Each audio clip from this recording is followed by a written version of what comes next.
Growing up, I had dreams and aspirations, but always felt like the kid that didn't fit in. For the most part, I wasn't a bad kid, but when I made the transition into adulthood, I turned to the streets for guidance. This led to getting locked up in juvenile hall, doing time in CYA, and eventually a 120-month sentence in federal prison. I had a lot of time to think and reflect during my federal sentence, so I share with you what I learned, hoping I can positively influence someone else's life with Prison Talk.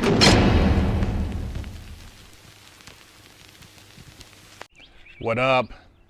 Big Herc 916, getting down with another Prison Talk. And now that I have your attention, no, it's not a conspiracy that they're trying to dumb down the black man. The black man's dumbing down himself. Nobody's forcing him to act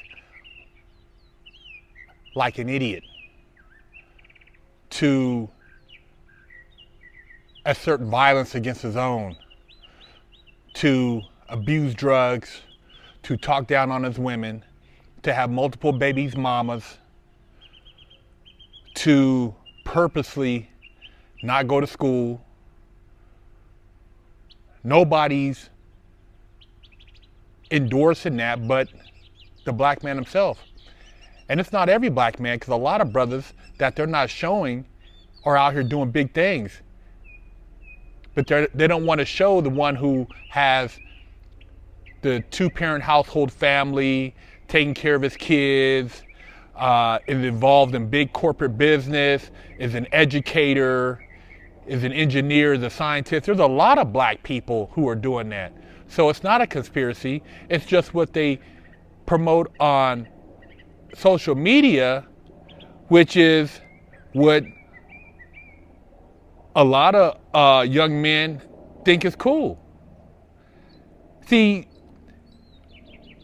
we have a tendency to think that we're not as smart as they want to lead us to believe we are. Therefore, we want to point the finger and say, oh man, it's a conspiracy. Man, look, you young black men out there are smart enough to know that if you skeet up in a woman and she has a baby, you got to be a dad, man. But yet you say the overwhelming pleasure is far more dominant than putting on a condom or having safe sex, as far as her being on the pill, or not having sex at all. Therefore, when you have 2 or 3 kids and now she takes you to court because you're not being a dad, and therefore you can't get your driver's license, or your check is getting docked at work, you blame it on her. And then when the man is trying to come into the house and you don't want to co-parent, and you call the cops on him and he gets locked up, then you say, oh, the system locked up a man, but you didn't want to work out the relationship, and therefore he got locked up as a result of you guys having differences. That's you who called the cops. That's you who sent him to jail. See, the black families, man, at the end of the day, we can solve all of our own problems.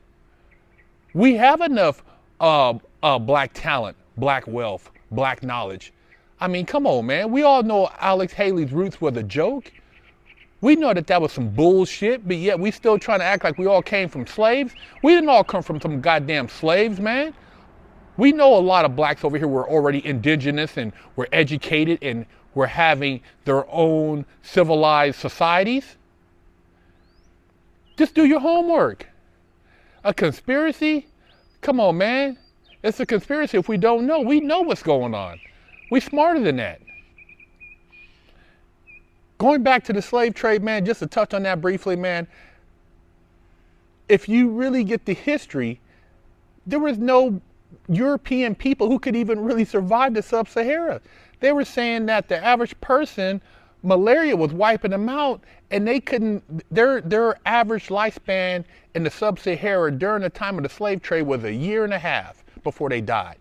They were weak. Their immune systems were weak. Their bodies couldn't sustain life in that type of environment. So it was the dominant Africans that was enslaving other Africans.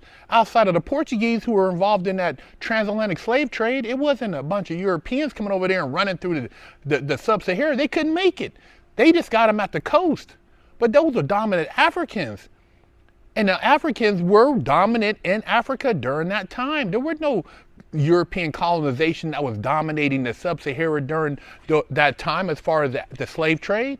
So for us to say that everything dates back to us being enslaved and coming over here and we still are suffering from that, man, that's what they want us to believe, man. That's some bullshit.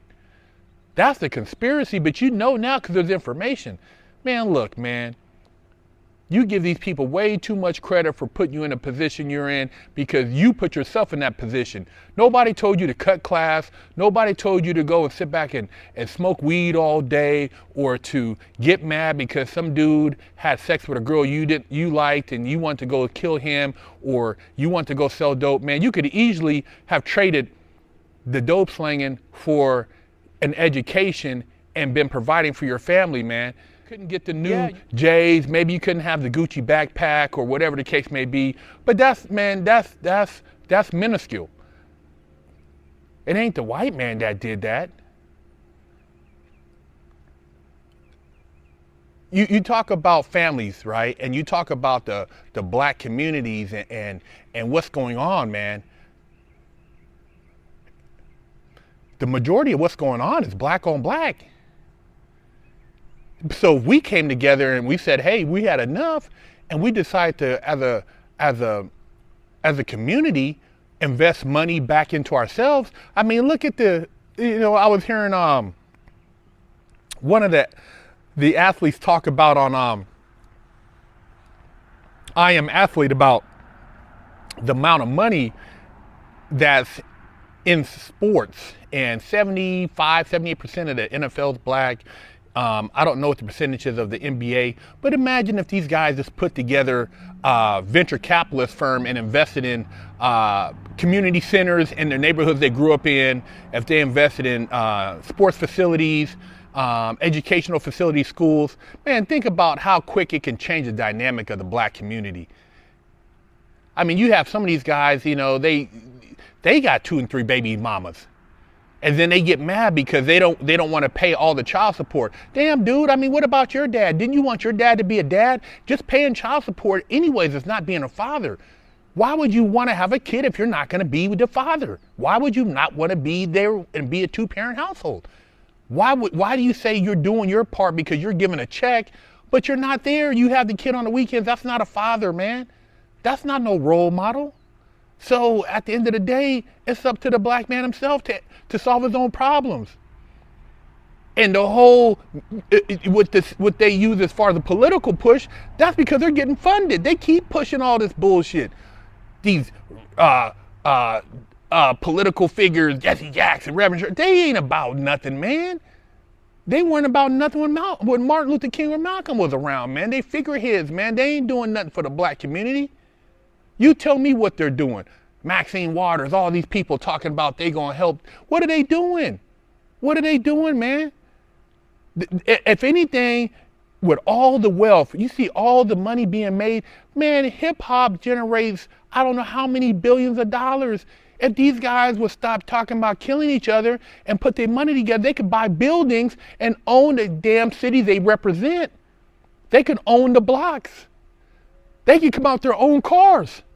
They didn't have to go buy a Mercedes. They could come out with their own car. They could engineer some shit and buy a defunct car company or an insolvent car company, bring it back and have their own luxury car. And then it'd be a black-owned car company.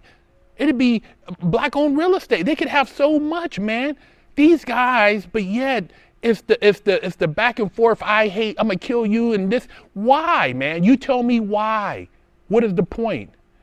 So it ain't a conspiracy. I just needed to get you guys' attention and get this little narrative out here because they said I'm non-woke. I'm non-woke, motherfucker. You non-woke. I put more game out here for the black community than anybody else.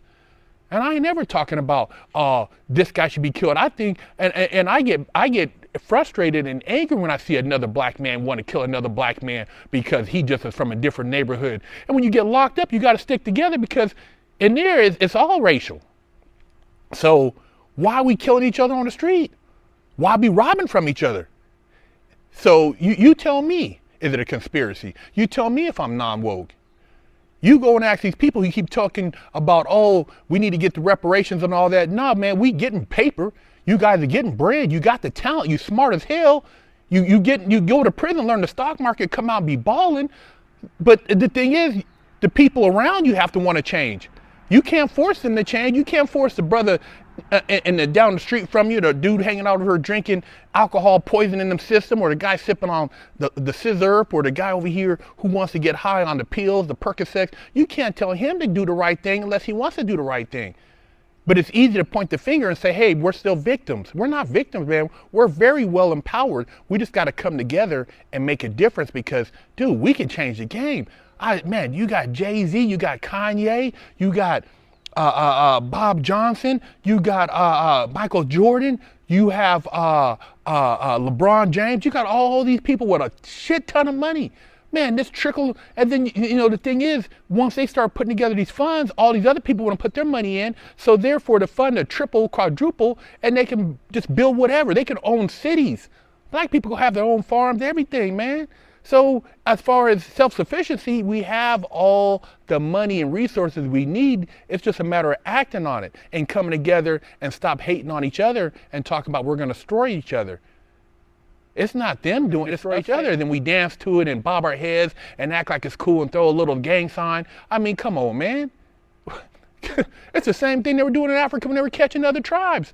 And they were enslaving them. It wasn't the European running through there. He couldn't survive the heat. He was dying off. He didn't have no melanin in him. He was weak. It was other people who were looking like us that were stronger that were enslaving the weaker ones and then selling them off to the Portuguese and the Spaniards and the Europeans and all that stuff, man. And then they come over here and Alex Haley writes a book and makes it seem like none of us ever got here on our own. Man, come on, man. Crock is shit, man.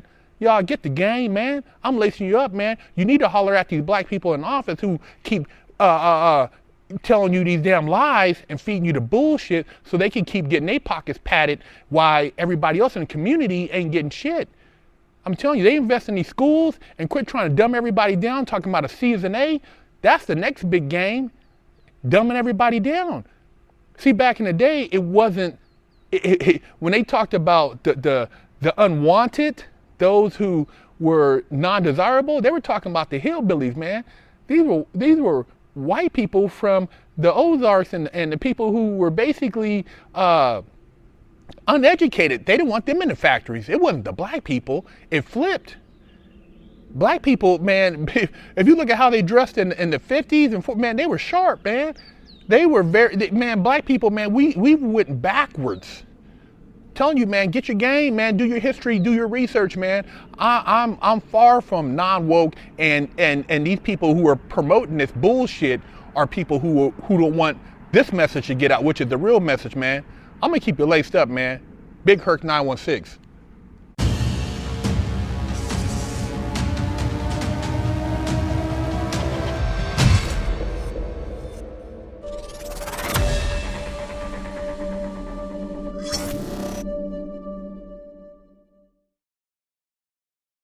I'm Big Herc, and I have over a decade of experience in the prison system.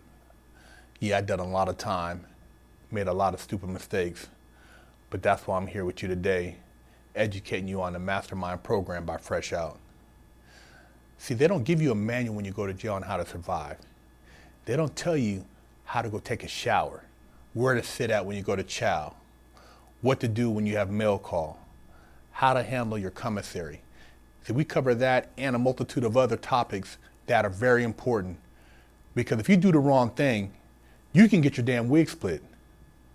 We have over 100 million views as of date on our YouTube channel, but we've put and condensed all this knowledge into this Mastermind program so that you can provide your client with a winning chance.